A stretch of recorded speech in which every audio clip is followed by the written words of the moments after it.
Okay, let's talk about the difference between what is a basic will versus something more complicated, because Wills No Frills just does basic wills.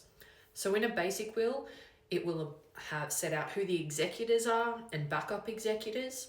It will then let you set out specific gifts. So if you want to give the car to someone, certain jewelry items, bits of furniture, amounts of cash, a gift to charity, it will do that. A basic will also includes gifts in respect of pets. So if you would like to leave your pet to someone and perhaps even an amount of money to help care for that pet, that's included in our basic will.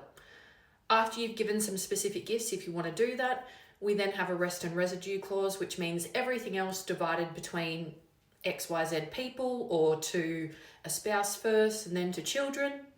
Burial and cremation wishes, and our basic will also includes about a page of detailed executor and trustee powers, which enable your executor to do things like release money early to a child who's under the age of 18, if it's for a good reason. If that child needs a medical expense or educational expenses paid, then the trustee has the power to release money at their discretion to any minor beneficiaries. The trustee also has the ability to do things like take out insurance policies, spend a little bit of money to renovate a real estate asset if that's what it needs before it's sold, and all the standard powers that I would include in any good will.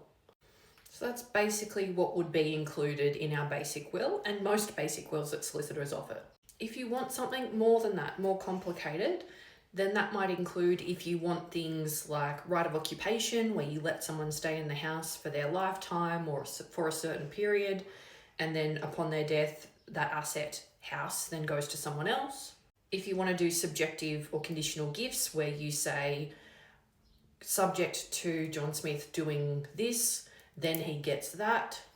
Any type of conditional gift, I would suggest that you probably need to speak with a solicitor about that. It is more complicated because some conditional gifts are simply not enforceable, and sometimes there's a better way to go about it.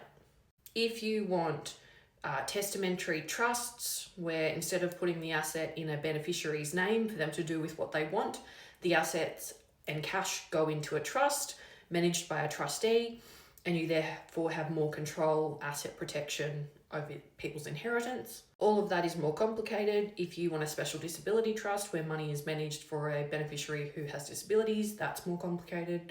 Mutually binding wills, where husband and wife agree not to change their will and there's a contract additional. Or if you just want really detailed clauses, if you've got 10, 15 pages of specific gifts and assets you want to give to different people, that's probably more than basic.